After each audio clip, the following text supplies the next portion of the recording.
একটা নারীর দেহে বিষ আছে, অমৃত আছে। বিষটা কি, অমৃতটা কি?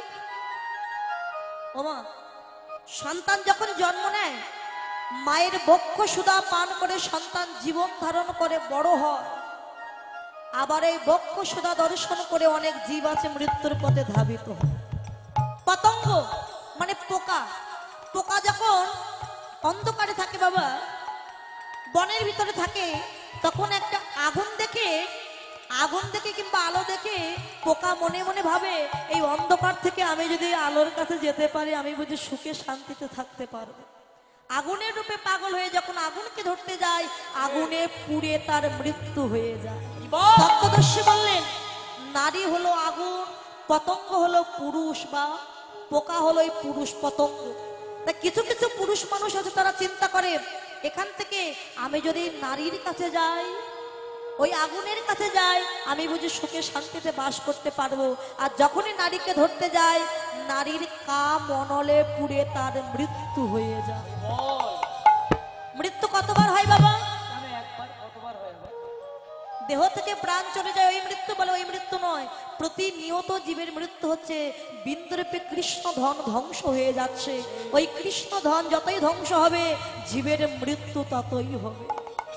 কৃষ্ণ ধন যদি ধ্বংস করতে না চাও আগে তত্ত্বদর্শী গুরুদেবের চরণটা আশ্রয় করো। তাই মা রুক্মিণী, তোরা তো কৃষ্ণকে পেলে ধ্বংস করে দিস, যদি আর না পায় তাই কৃষ্ণকে ক্ষয় করে দিস। কিন্তু রাধারানী কৃষ্ণকে বাঁচিয়ে রাখে, ধরে রাখতে পারে। কি করে ধরে রাখতে হয় রাধারানী সেটা জানে। আর যেখানে কৃষ্ণ ধ্বংস হয় কৃষ্ণ সেখানে যাবে, নাকি কৃষ্ণ যেখানে বেঁচে থাকে সেখানেই যাবে? যেখানে বেঁচে থাকে কৃষ্ণ সেখানেই যাবে। তোরা তো ধ্বংস করে দিস, রাধারানীর মতো বাঁচিয়ে রাখতে যা। যদি রাখতে জানিস তবেই কৃষ্ণ থাকবে। নারীকে নারী পারে একমাত্র কৃষ্ণ ধনকে বাঁচিয়ে রাখতে, ধরে রাখতে পারে, নারীরাই পারে। নারী যদি সতী নারী হয়, ব্যভিচারী নারী হলে রতি হয় নাশ, অতএব তার সঙ্গ তেজিবে নির্যাস। উপযুক্ত গুণবতী নারী হওয়া চাই, সাধনে প্রবৃত্ত হওয়া আগে গিয়া ভাই। মহেশ্বর তুল্য চাই পুরুষ অধিকারী, পার্বতী সম রূপে চাই নারী। পার্বতীর মতো নারী আর মহেশ্বরের মতো পুরুষ যদি হয় ভজন সাধনটা তোমার ঠিক থাকবে, নইলে কৃষ্ণ ধন তোমার দিবানিশে পালিয়ে।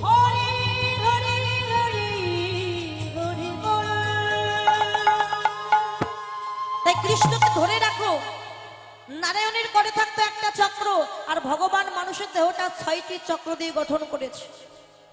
তাই নিম্নগামী কৃষ্ণকে ঊর্ধ্বগামী করতে হলে আগে নিচের দিক থেকে উপর দিক দিকে ওঠো। আগে মূলাধার চক্র ভেদ করো, স্বাধিষ্ঠান চক্র ভেদ করো, নাভিমূলে মণিপুরী চক্র ভেদ করো, বক্ষে অনাহত চক্র, কণ্ঠে বিশুদ্ধক্ষ চক্র, ভুরুযুগলে 2 অঙ্গুলি ঊর্ধ্বে দ্বিদল পদ্মে আজ্ঞা চক্র ভেদ করে সহস্র সারে সহস্র দল পদ্মে গুরুর কৃপা যদি কৃষ্ণ ধনকে কেউ তুলতে পারে, কৃষ্ণ ধন হারানোর ভয় আর থাকে না। যখন তত্ত্ব আলোচনা করছি কৃষ্ণ বলরাম ছুটে এসেছে, সুভদ্রা দ্বার ছেড়ে দাও, আমরা ভিতরে যাব। সুভদ্রা বললেন আমি দ্বার ছাড়বো। কেন? ভিতরে মা বলছে তত্ত্ব, আমি দ্বার ছাড়তে পারবো। কৃষ্ণ বলরাম দুয়ারে দাঁড়িয়ে আভাসে কান পেতে শুনছে মা কি তত্ত্ব বলছে। মায়ের মুখে তত্ত্ব শুনে কৃষ্ণ বলরাম গোলে পাষাণ হয়ে গেল। হাত অর্ধেক, পা অর্ধেক, চোখগুলো বড় বড় হয়ে গেল। অষ্টসাত্ত্বিক মহাভাবের বিকার ঘটল। অষ্টসাত্ত্বিক মহাভাব কি কি? শ্বেত, স্তম্ভ, রোমাঞ্চ, স্বরভেদ, বৈবর্ণ, কম্পন, অশ্রু আর প্রলয়, এই মহাভাবের বিকার ঘটে গেল। যখন হাত পা অর্ধেক হয়ে গেল, নারদ মুনি এসে দেখে প্রভু কি তোমার রূপ, হাত অর্ধেক, পা অর্ধেক, চোখগুলো বড় বড়। ভগবান বললেন নারদ, আমি তো নীলাচলে গিয়ে জগন্নাথ রূপে লীলা করব, তাই লীলা করবার আগে গোপনে তোমাকে মূর্তিটি আমি দেখিয়ে দিলাম। এই রূপে আমরা 3 ভাই বোন কৃষ্ণ বলরাম সুভদ্রা ওই নীলাচলে গিয়ে জগন্নাথ রূপে আমরা লীলা করবো। নিতাই গৌর হরি হরি বল। আজকে রাধা বলে কাঁদছেন আমার গৌর হরি। বাবা, রাধার মতো ভক্ত যদি কেউ হতে পারে, সুন্দর দেখতে হলে রাধা হওয়া যাবে না, আগে ভক্তিটা অর্জন করো। অনেকে হয়তো বলবে এদিকে পুরুষ, এদিকে নারী, এদিকে কৃষ্ণ, এদিকে রাধা। বলে না, যিনি আরাধনা করেন তিনি হলেন রাধা। সে নারী কিংবা পুরুষ, পুরুষ তো একজন, তিনি হলেন অনাদির আদি শ্রী গৌর গোবিন্দ। আর আমরা সবাই হলাম প্রকৃতি, আমরা সবাই হলাম প্রকৃতি। প্রকৃতি হইয়া করে প্রকৃতির সঙ্গ, দিনে দিনে বাড়ে তার প্রেমেরও তরঙ্গ। চৈতন্য চরিতামৃতে বললেন, যত নর নারী আছে বিশ্বের মাঝারে, প্রকৃতির অংশ ইহা জানিবে অন্তরে।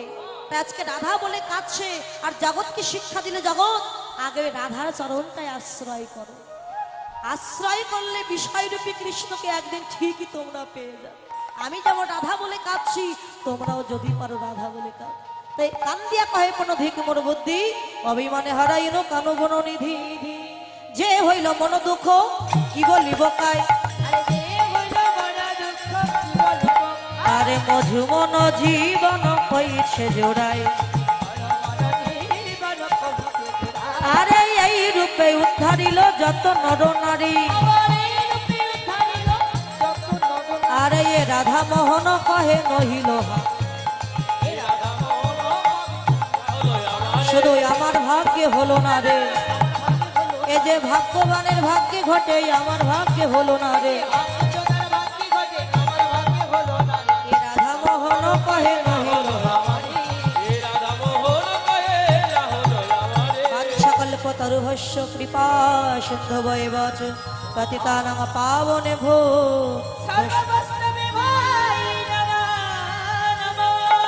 দেখবেন মানুষের চুল কালো কাঁচা থাকে, এই কাঁচা চুল একদিন পেকে সাদা হয়ে যায়, মানে এগুলো এক একটা সংকেত।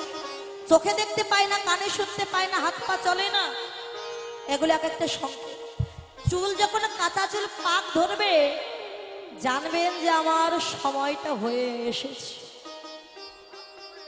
কিন্তু আমরা জ্ঞানন্ধ জীব কি করি, চুল যেই পাক ধরে যায় তখন আমরা গোদরেজ একেবারে কালো করে, তাই না?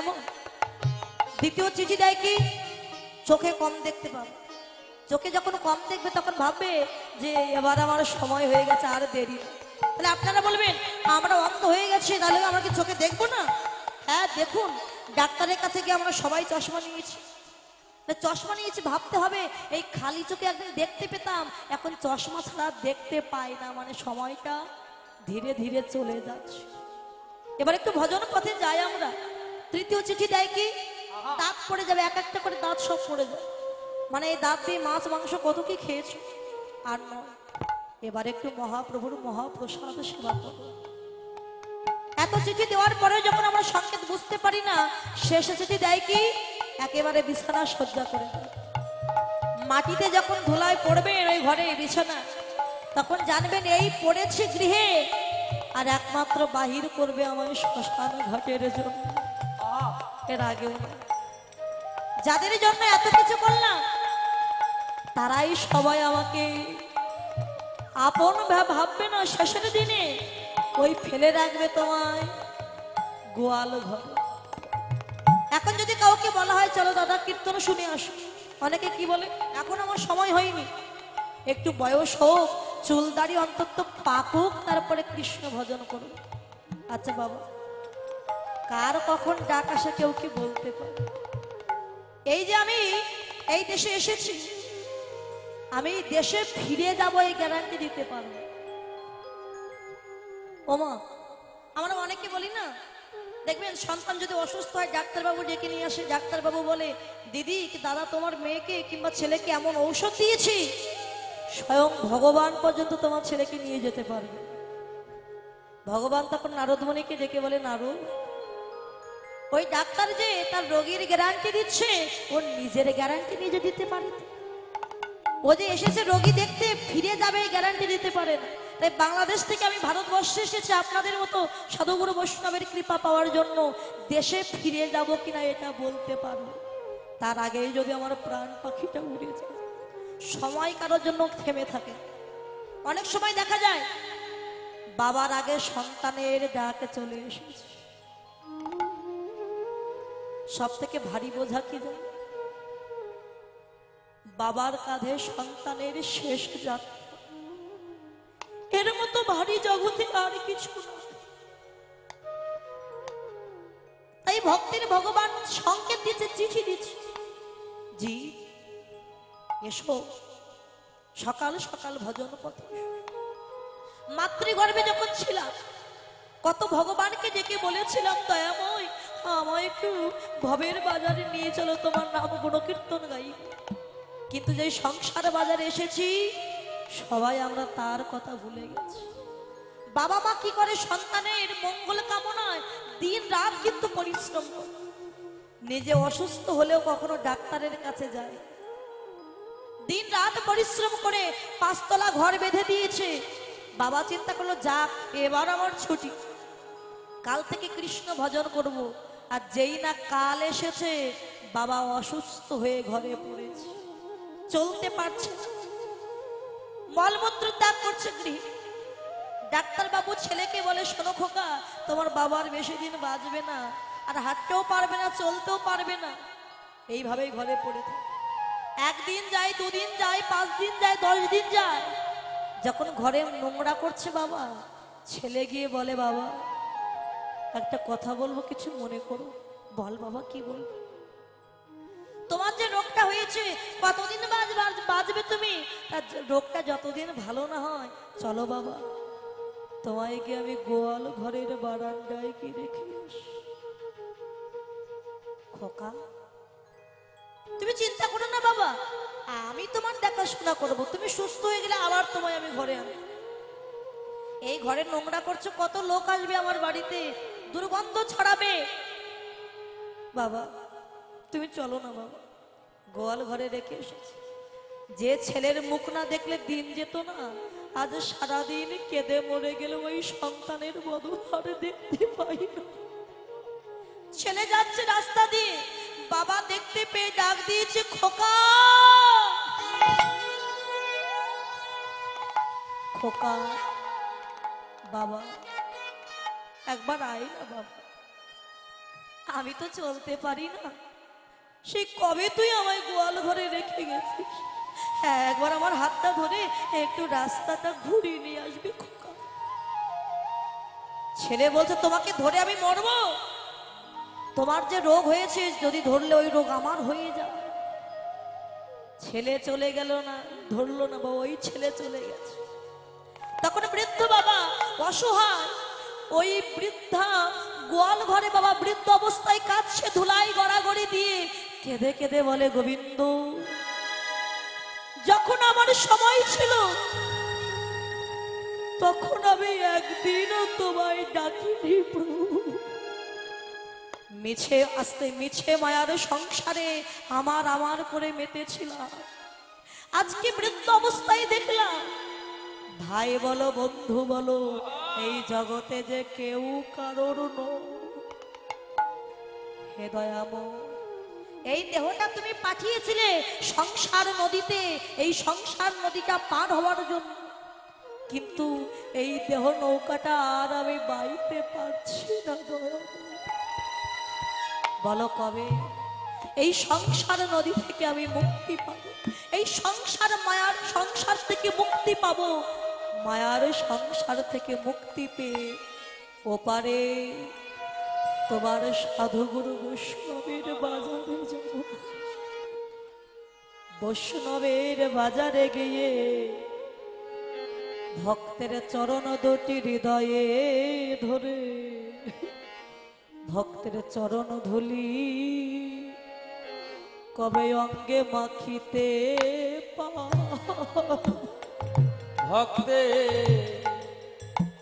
ভক্তের চরণ ধুলি অঙ্গে মাখিতে পারব। আমার এমন দিন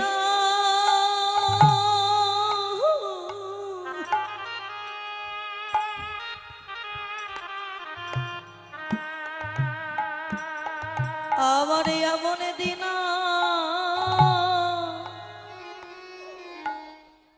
আর কবে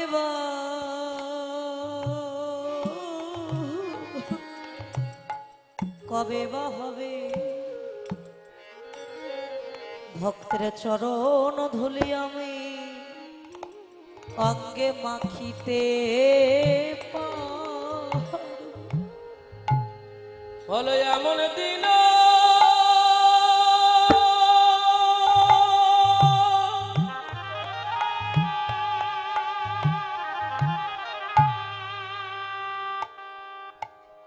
ওরে এমন দিন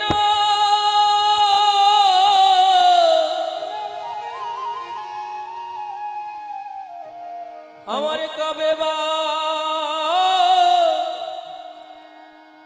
হবে ভক্তের চরণ ধুলি আমি অঙ্গে মাখিতে পারবো। বলো এমন দিন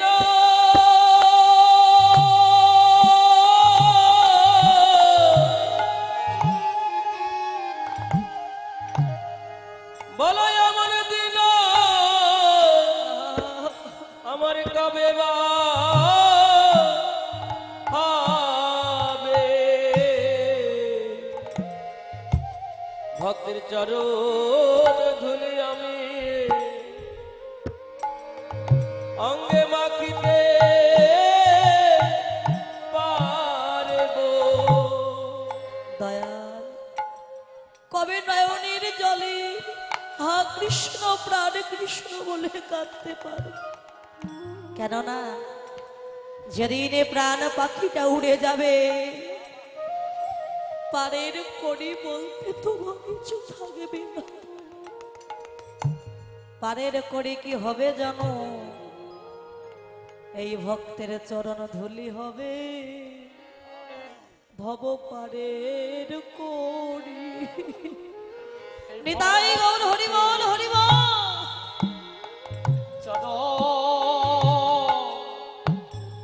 ধুলি হবে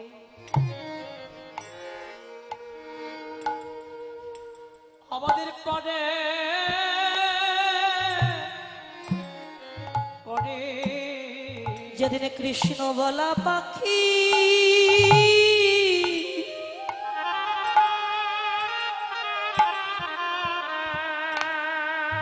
পাখি তোমার চিরবিদায় নিবে। ভক্তের চরণ ধুলি হবে ভব পারের কড়ি। যেদিন কৃষ্ণ বলা পাখি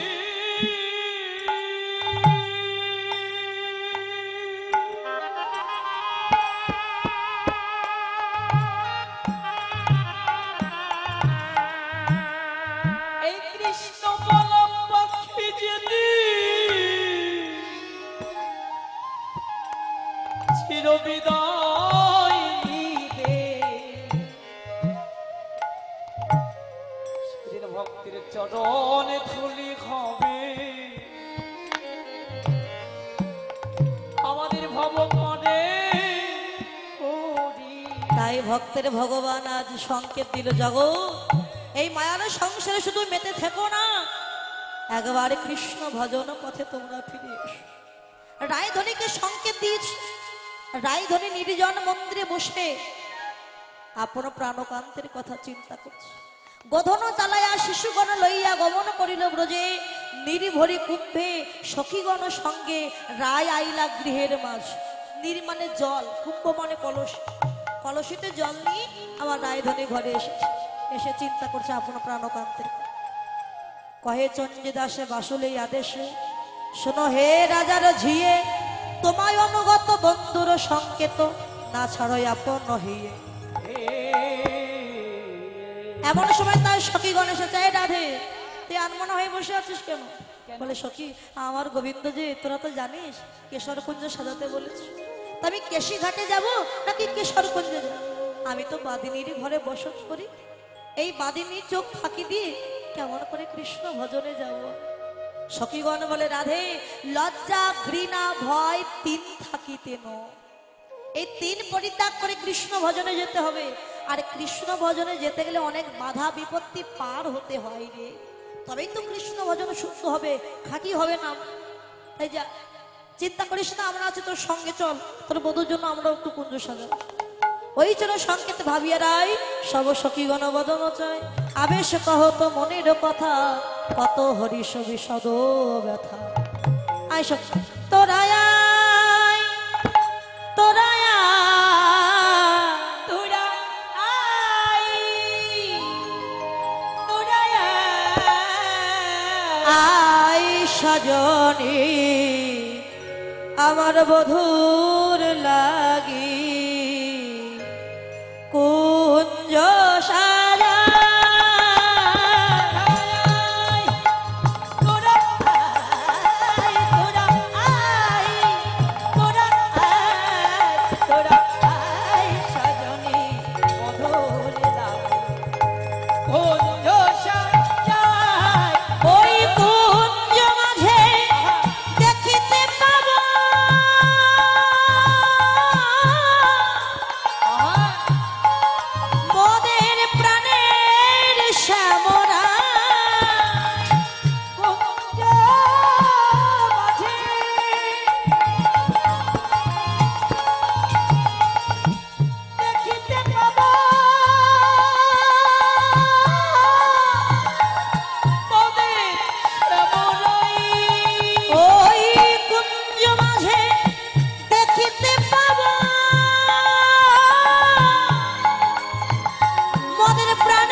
সখীগণকে নিয়ে রায়ধনে কুঞ্জ সাজাচ্ছে কি কি দি? মৃগ মদ চন্দন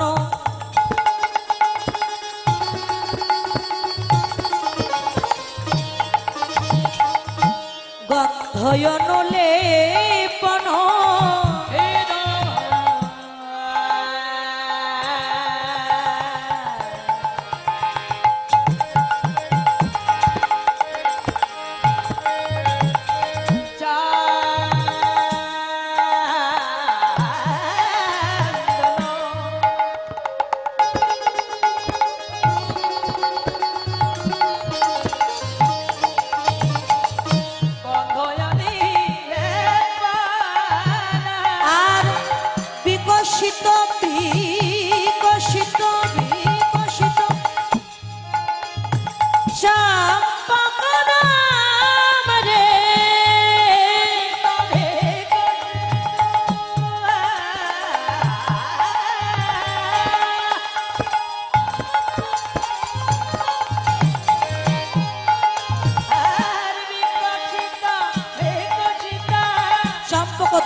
আজ মনমত সাজালো রে, মনমত সাজালো রে,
চন্দন গন্ধ অনুলেপন বিকশিত চম্পকদা কর্পূর তাম্বুল সম্পূর্ণ ভরি রাখ হই পুরাত মনোমথকা মঙ্গল কলস পাশে ধরি রাখ হলো রম্বা ঠামেঠা প্রদীপ জ্বালিয়েছে ধূপ জ্বালিয়েছে তাম্বুল সাজিয়েছে তাম্বুল মানে কি মা তাম্বুল মানে কি?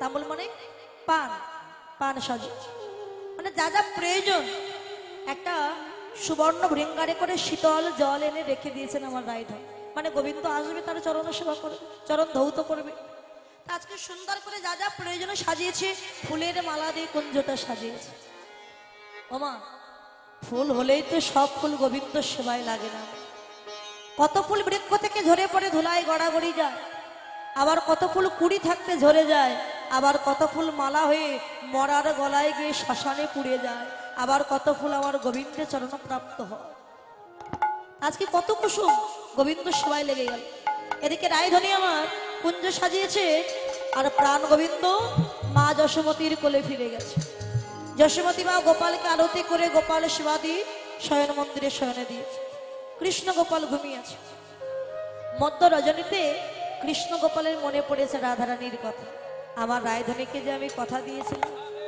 যাই আমার রায়ধনীর কুঞ্জ আমি যাই রায়ধনীর কুঞ্জ সাজিয়ে বসে তা রায়ধনীর কুঞ্জে যাচ্ছেন গোবিন্দ রাধার কুঞ্জে যেতে হলে আর একজনের কুঞ্জ পার হয়ে যেতে হয় তিনি কে রাধারানীর ক্ষুদ্রত বোন যার নাম হলো যার নাম কি চন্দ্রাবলী বৃষভানু রাজা তিন ভাই বৃষভানু চন্দ্রভানু সুভানু বৃষভানু রাজার কন্যা রাধারানী সুভানু রাজার পুত্র সুবল আর চন্দ্রভানু রাজার কন্যা হলো চন্দ্রাবলী এই চন্দ্রাবলীর মনে একটা হিংসা কি জানেন মা যে আমিও অপরূপা সুন্দরী রাধাও অপরূপা সুন্দরী আমিও কৃষ্ণ ভালোবাসি রাধাও ভালোবাসি আমিও কুঞ্জ সাজাই রাধাও সাজাই কিন্তু পার্থক্য হচ্ছে একটা কৃষ্ণ শুধু একা রাধাকে ভালোবাসে আমায় কেন ভালোবাসে কেন আমি কি কৃষ্ণ সেবা জানি কেন আমাকে একটু ভালোবাসেন আমার গোবিন্দ তা রায়ধনী যেদিন কুঞ্জ সাজাই চন্দ্র বলেও কুঞ্জ সাজায় আজকে কুঞ্জ সাজিয়ে বসে আছে তা সখী পদ্মাবতীকে ডেকে বলতে হ্যাঁ রে পদ্মা আমি কুঞ্জ সাজিয়ে বসে থাকি আর আমার বধূ চুপি চুপি চলে যায় আমি দেখতেও পাই যা পদ্মা দুয়ারে গিয়ে চুপ করে দাঁড়িয়ে থাকে আচ্ছা যখন দেখবে এই পথ দিয়ে কৃষ্ণ যাচ্ছে দেখতে পেলে আমায় ডাকবে বাবা কৃষ্ণ তো যাচ্ছে চরণে ছিল সোনার নুপুর রুনো ঝুনো তালে বাস চিন্তা করলো সর্বনাশ এই নুপুর যদি বেজে ওঠে চন্দ্রাবলীর তো ঘুম ভেঙে যাবে নুপুর দোকানা খুলে হাতে নিয়ে নুপুর সে তো ভক্ত তাই ভক্ত বলছে প্রভু আমাকে কথা দিয়েছিলে সদা সর্বদা তোমার চরণে আমায় রাখবে আচ্ছা কৃষ্ণের চরণের যে নুপুর বাবা সামান্য ভাগ্যের ফলে কিন্তু কৃষ্ণের চরণের নুপুর তারা হয়নি অনেক পুণ্য ফলে নুপুর দুখানাকে আপনারা অনেকে জানেন একটা নুপুর বড় একটা নুপুর ছোট তা বড় ও ছোট হলো কেন এই নুপুর দুখানাকে বাবা সত্য যুগে বিশ্বা বসু নামক ঋষি ছিলেন ঋষি বিশ্বা বসু তার শিষ্য ছিল কর্ণমণি একজন গুরুচরণ সেবা করছে সেবা করতে করতে নখের আঁচল লেগে গুরুদেবের চরণটা কেটে রক্তপাত হয়েছে ঝরঝর করে রক্ত গুরুদেব তোর প্রধান্বিত হলে তুই কেমন শিষ্য যে আমার চরণ থেকে তুই রক্তপাত ঘটা শোন তুই যখন গুরু সেবা বুঝিস না আমার চরণ থেকে রক্তপাত ঘটালি তুই আমি তোকে অভিশাপ দিলাম এবার জন্মে তোর ভেগ কুলে জন্ম হবে ভেগ মানে কি ব্যাং ভেগ হয়ে জন্ম নিবি অভিশাপ পেয়ে শিষ্য চরণ জড়ি ধরে কাছে গুরুদেব গুরুদেব অভিশাপ যখন দিয়েছ বিফল হবে না আমি জানি তবে উদ্ধারের উপায় বলে দাও এটা সত্য যুগ ত্রেতা যুগে তুই ভেগ হবি তোর পরবর্তী জন্মের কথা বলছিস ভেগ হয়ে জন্ম বনে বনে ঘুরে বেড়াবি ত্রেতা যুগে যেদিন আমার প্রভু রামচন্দ্র আসবে পরম দয়াল সীতাকে সন্ধান করতে করতে জঙ্গলের পথে পথে ঘুরে বেড়াবে সেদিন প্রভু রামের চরণ পরশ পেয়ে তুই উদ্ধার হয়ে যাবে এখন বাবা ভেগ হয়ে জন্ম নিয়েছে বন জঙ্গলের পথে ঘুরে বেড়ায় এদিকে সীতা হারা হয়ে রামচন্দ্র হা জানকী বলে কাজ হাতের তীর ধনুক মাটিতে পুঁতে রেখে সরজ নদীতে স্নান করতে গেছে। স্নান করে এসে দেখে সেখানকার মাটি রক্তে লাল হয়ে গেছে। কি ব্যাপার, তীরটা পুঁতে রেখেছে মাটিতে, রক্ত এলো কোথা থেকে? তীরটা যেই তুলেছে দেখতে পেল তীরের ডগায় একটা ব্যাঙ বিঁধে গেছে। আরে ব্যাঙটি চুপটি করে পড়ে আছে, রক্ত ঝরঝর করে পড়ছে। রামচন্দ্র বললেন, ব্যাঙ, সাপে যখন তোমায় ধরে তুমি কত চিৎকার করো, কত ডাকো, তা আজকে আমি তোমায় মারলাম, তুমি তো একবারও ডাকলেও না, কাঁদলেও। কেন ডাকলে না? ব্যাঙটা তখন কেঁদে বলে, দয়াময়, সাপে যখন আমায় ধরে আরে আমি গো গো করে চিৎকার করে তোমাকে ডেকে বলি, প্রভু তুমি আমায় রক্ষা করো দয়াময়। আজকে তুমি আমায় মেরেছ প্রভু, আজ আমি কাকে ডেকে বলবো, প্রভু আমায় রক্ষা করো। আজ এই ব্যথা জানানোর মতো আমার কোনো জায়গা না। রামচন্দ্র বললেন, কে তুমি? সাধারণ ব্যাঙ তো তুমি নও দয়াময়, আমি হলাম কর্ণমুনি, গুরুর অভিশাপে আজকে ভেগ হয়ে জন্ম নিয়েছি। দেখো আমার হাতে যেহেতু তোমার মৃত্যু হচ্ছে, তা তুমি আমার কাছে কিছু চেয়ে নাও, যা চাইবে তাই দেব। প্রভু সত্যি যদি দিতে চাও তবে আমার জন্য আমি কিছু চাই। তুমি শুধু আমার গুরুদেবকে তোমার চরণে একটু আশ্রয় দিও। একে যে গুরুদেব তোমায় অভিশাপ দিয়েছে, তুমি ব্যাঙ হয়েছো, সেই গুরুদেবের জন্য আশীর্বাদ চাইছো কেন? দয়াময়, আশীর্বাদ চাইছি কেন জানো? আমার গুরুদেব যদি আমায় অভিশাপ না দিতেন, আমি যদি ব্যাঙ হয়ে জন্ম না নিতাম, আমি যে কোনোদিন তোমার চরণ পেতাম না দয়াময়। তাই তোমার চরণ পাইয়ে দেওয়ার মূলে তো আমার গুরুদেব। আরে যে গুরু শিষ্যকে ভগবানের চরণ লাভ করিয়ে দিল, আমি নিজের জন্য চাই না, আমার গুরুকে তোমার চরণে আশ্রয় দাও। কর্ণমুনি, গুরুর প্রতি তোমার এত ভক্তি, যাও, আমি সন্তুষ্ট হয়েছি। আমি কথা দিলাম এ যুগে তোমাদের মনোবাসনা পূর্ণ করব না। তারপর যুগে তোমরা দুইজন গুরু শিষ্য দুজনে আমার চরণ পাবে। তোমরা দুইজনে দুখানা নুপুর হয়ে আমার চরণে বিরাজ করবে। তোমার গুরুদেব বড়, শিষ্য কোনোদিন গুরুর উপরে যেতে পারে না। গুরু বড়, তাই বড় নুপুর হয়ে আমার বাম চরণে থাকবে, আর তুমি ছোট সন্তানের মতো তুমি ছোট নুপুর হয়ে আমার দক্ষিণ চরণে থাকবে।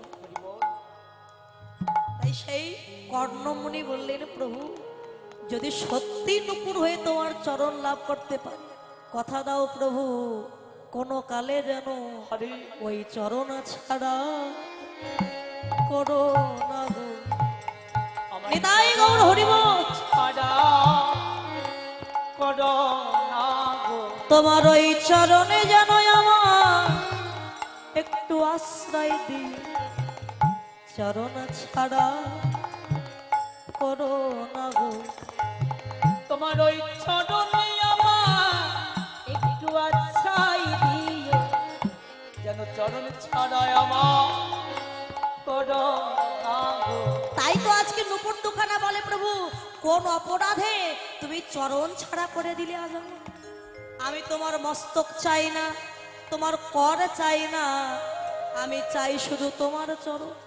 শোনো বধূ, যে চন্দ্রাবলীর ভয়ে তুমি খুলে আমায় হাতে তুলে নিয়েছো, তুমি যদি তোমার চরণে আমায় এক্ষুনি না বাঁধো, আমি কথা দিচ্ছি ওই চন্দ্রাবলীর কুঞ্জের দুয়ারে গিয়ে আমি জোরে জোরে বেজে উঠব, চন্দ্রাবলীকে জাগিয়ে দে। গোবিন্দ চিন্তা করলেন, যার ভয়ে খুলে হাতে নিলাম, সেই নুপুর যদি চন্দ্রাবলীকে জাগিয়ে দেয়। নুপুর দুখানা নিয়ে চরণে বেঁধেছে, পা টিপে টিপে যাচ্ছে যেন চন্দ্রাবলী জানতে না পারে। পদ্মাবতী দুয়ারে দাঁড়িয়েছিল তো, হঠাৎ দেখছে কে যেন আসছে অন্ধকার। কে যাই? আরে ও ও চলেই যাচ্ছে। কে যাই কে বাজায় কে যায় কে বাজায় দেখো দেখো আচ্ছা চোরের মতো চুপি চুপি কে বাজায় কে বাজায় কে বাজায় কে বাজায় কে বাজায় চোরের মতো চুপি চুপি কে বাজায় চোরের মতো চুপি চুপি কে বাজায় কে বাজায় কে বাজায় কে বাজায় কে বাজায় রোনো ঝোনো রোনো ঝোনো রোনো ঝোনো রোনো ঝোনো রোনো ঝোনো রোনো ঝোনো রোনো ঝোনো রোনো ঝোনো রোনো ঝোনো রোনো ঝোনো রোনো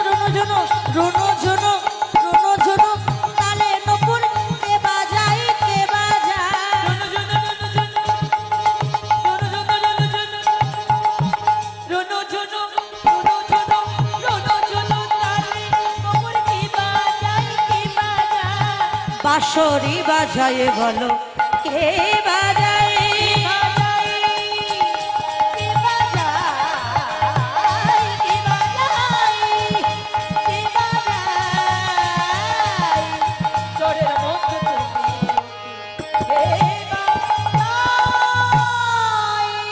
কে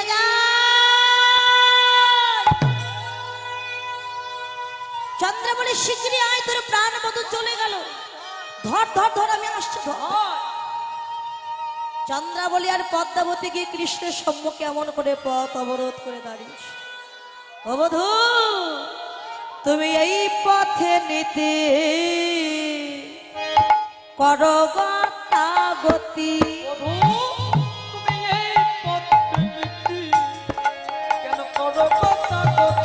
ওরে এই পথে নীতি করো গতাগতি আমি নুপুরের ধ্বনি শুনি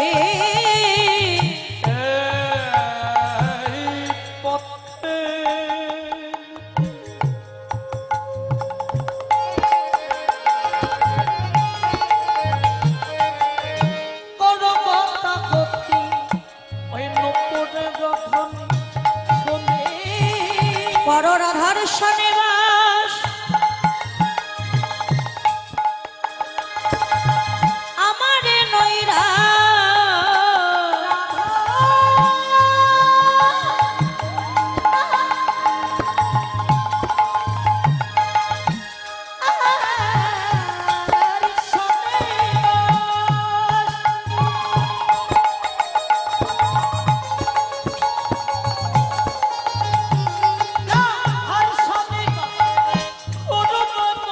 আমি নিশিবঞ্চি একাকিনী নিশিবঞ্চি একাকি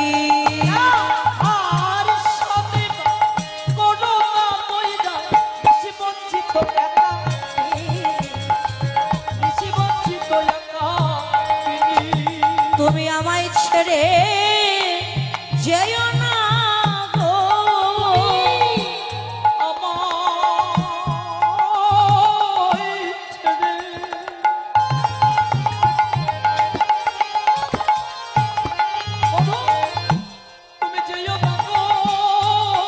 বধূ একবার এসো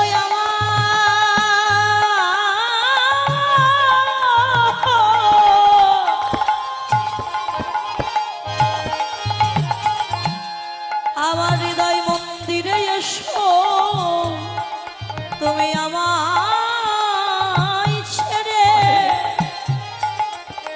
যেও না গো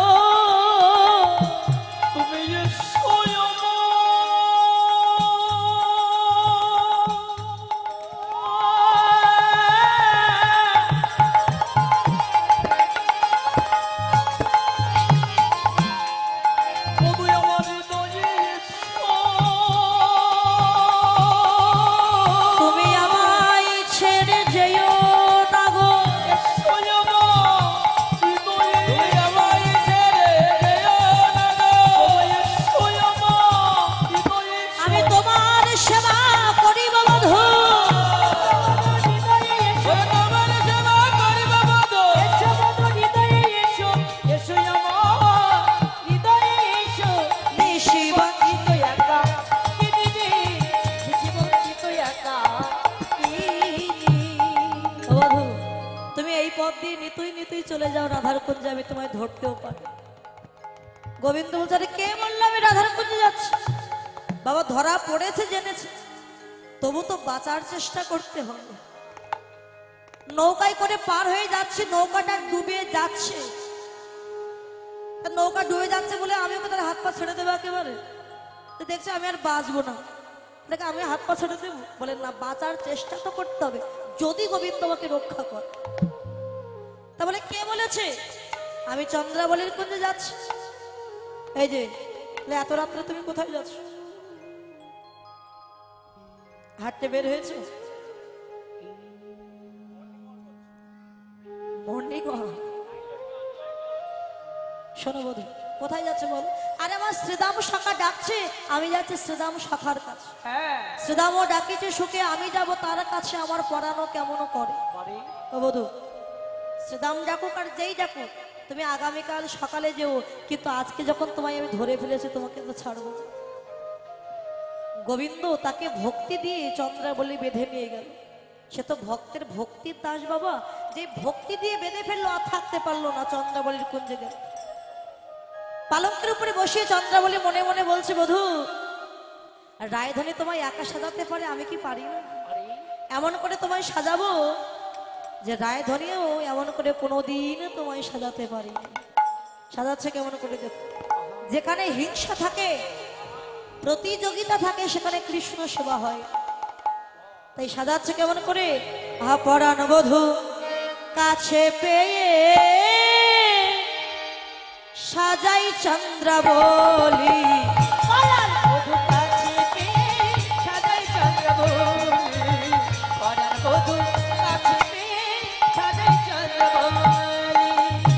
গোবিন্দের বদনে কা জল দিল ললাটে সিঁদুর।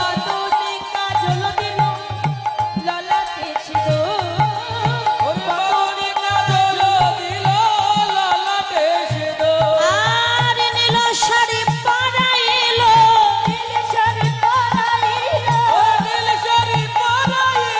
দেখিতে মধুর।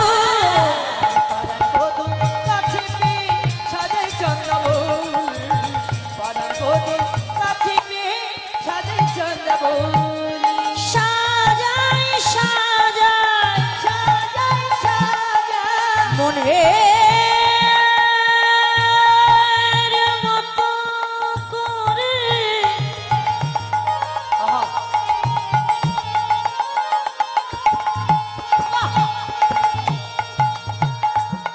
দেখো সাজাই সাজাই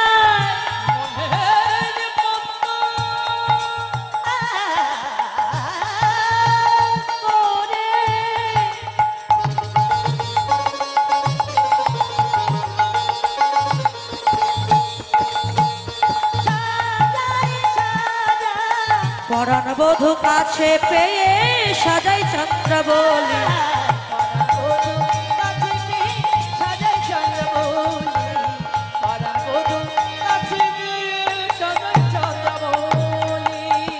গোবিন্দের বদনে কাজল দিয়ে দিয়েছি, ললাটে ছিল চন্দনের বিন্দু তিলক, মুছে দিয়ে সিঁদুর দিয়ে দিয়েছি। হলুদ বসনটা খুলে নি, নীল বসনটা পরিয়ে দিয়েছি। এবারে শয়ন মন্দিরে শয়নে দিয়ে পদসেবা করছি। আমার হাতে ছিল লম্বা লম্বা নখ,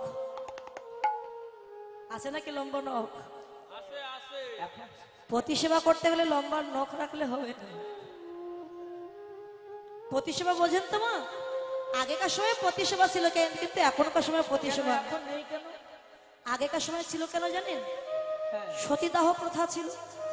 মানে স্বামী যদি একটু মাথা যন্ত্রণা করতো, স্ত্রী সারা রাত জেগে স্বামীর সেবা করত।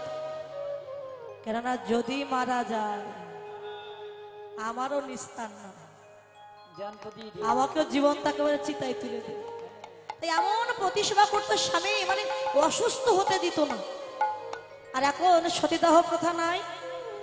স্বামী যদি সারাদিন কাজকর্ম করে গৃহে এসে বলে, হ্যাঁ গো জল দাও না, খুব পিপাসা, দাঁড়াও 10 মিনিট বসে আছে। কি হলো? দাও। দাঁড়াও বললাম না? সিরিয়ালটা শেষ হোক, তারপর উঠে যাচ্ছে, চলে গেলে আর দেখতে পাবো। এখন আবার 10 মিনিট বসে আছে। কি হলো? দাও। কেন বোতলে আছে ভরে খেতে পারছো? মধু পাগলুটা দেখে নে। এখন আর সতীদাহ প্রধান না। এই জন্য পতিতা সেবাও আর নাই না। তা লম্বা লম্বা নখ দিয়ে এমন করে সেবা করছে, নখের আঁচল লেগে গোবিন্দের চরণটা কেটে রক্ত ঝরঝর করে পড়ছে, সেদিকে লক্ষ্য। প্রাণ গোবিন্দকে পেয়ে ঘুমিয়েছে, চরণে সেবা করতে করতে ঘুমিয়ে পড়েছে।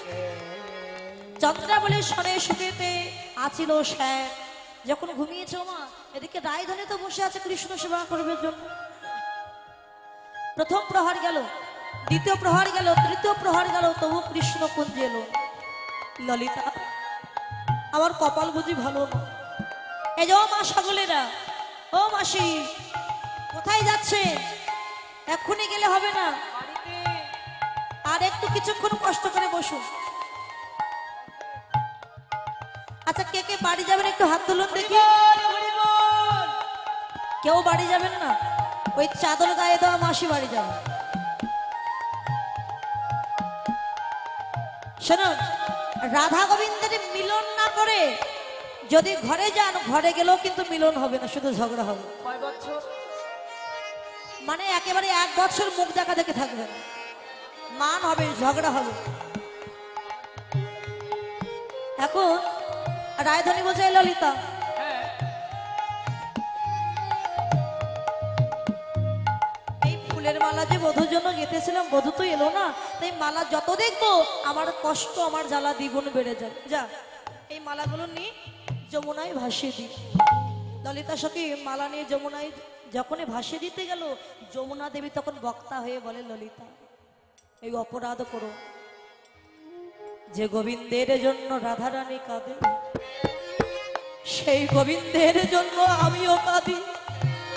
আর গোবিন্দের জন্য গাথা মালা, ওই মালা যদি আমার বক্ষে ভাসাইয়ে দাও, মালা যদি আমি গ্রহণ করি, আমি যে কৃষ্ণ সেবা অপরাধী হয়ে যাব।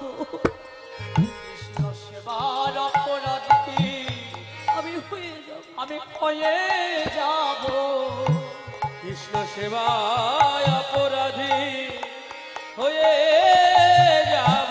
আমি কৃষ্ণ বিনায়ন জানি না, কৃষ্ণ সেবার অপরাধী হয়ে যাব। আমি কৃষ্ণ বিনা আমি জানি না, কৃষ্ণ সেবায় অপরাধী আমি হয়ে যাব। দয়া করে ভাসিয়ে দিও না, আমাকে অপরাধী করো না।